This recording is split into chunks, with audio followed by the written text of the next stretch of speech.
Agora que a gente já falou dos tipos de energia que existem, a gente pode discutir um pouco sobre uma propriedade muito importante da energia, que é a sua conservação.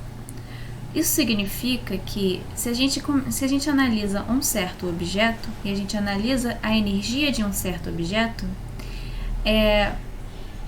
por essa propriedade de conservação, a energia daquele objeto não vai variar de um instante para outro. Ou seja, a energia dele, a variação da energia desse objeto é igual a zero, não vai variar. Ela vai ser zero caso não hajam forças dissipativas sobre aquele objeto. Então, essa é uma condição para que a energia se conserve. Mas essa propriedade de conservação é muito importante. A gente também pode escrever ela dessa forma assim. Ou seja, isso aqui significa dizer que a energia daquele objeto em um certo instante vai ser a mesma do que a energia daquele objeto em um instante depois, por exemplo. Então, esse final e inicial seriam só dois instantes diferentes que a gente está analisando, um instante final e um instante inicial. Então, a energia de uma bolinha, por exemplo, digamos que uma bolinha tem uma energia cinética em um certo instante. Se a gente for analisar depois de algum intervalo de tempo, aquela mesma bolinha, e agora ela tem uma energia potencial gravitacional, por exemplo, pela lei da conservação de energia, essas duas energias em instantes diferentes devem ser iguais, devem ter o mesmo valor por essa conservação dessa grandeza.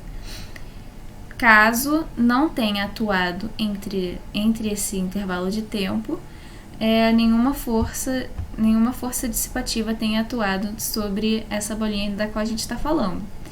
Então, essa conservação de energia, ela é uma propriedade muito importante. Então, grandezas que se conservam são muito importantes na física, elas são muito estudadas. Mas sempre tem que estar atento à condição para que essa conservação da energia seja verdadeira. Mas então a gente fala sobre essa conservação de energia porque aí a gente consegue tratar de problemas de movimento de uma nova maneira. Em vez de falar sobre forças, por exemplo, a gente poderia falar sobre as energias de um certo objeto. Lembrando que isso daqui que eu estou falando é a energia, é a soma das energias mecânicas de um certo objeto. Então, por exemplo, eu falei que a bolinha em um instante tinha energia cinética igual a tanto, e no outro instante ela tinha uma energia potencial gravitacional. Eu poderia ter dito que no instante inicial essa bolinha na verdade tinha uma energia cinética, mas também tinha energia potencial gravitacional e também tinha energia potencial elástica. O fato é que a soma de todas as energias dessa bolinha nesse instante deve ser igual à soma de todas as energias da bolinha em um instante posterior, quando não age sobre a bolinha, entre esses dois instantes, nenhuma força dissipativa. Então, se a gente estiver falando, por exemplo, numa bolinha que está aqui em queda livre, que a gente trabalhou esse movimento aqui em várias aulas atrás. Então, se a gente está analisando agora um instante que essa bolinha está parada aqui, a uma certa altura do solo.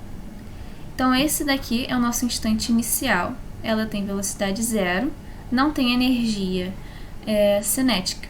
Então, a energia nesse instante inicial dessa bolinha seria uma energia potencial gravitacional.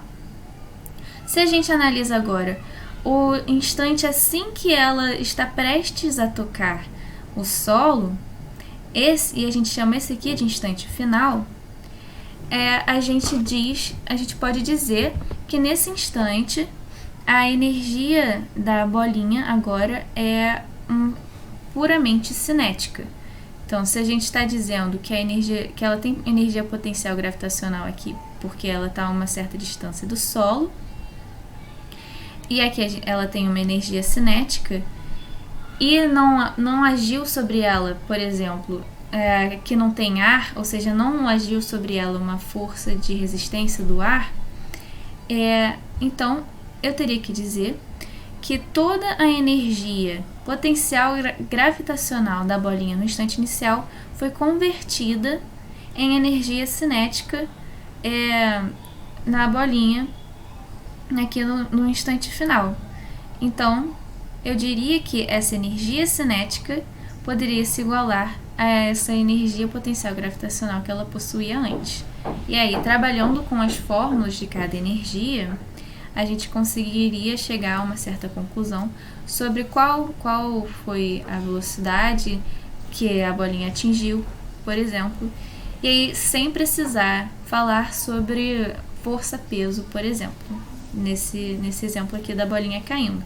Então, essa conservação da grandeza e energia, ela nos permite trabalhar de uma nova forma sobre problemas de movimento.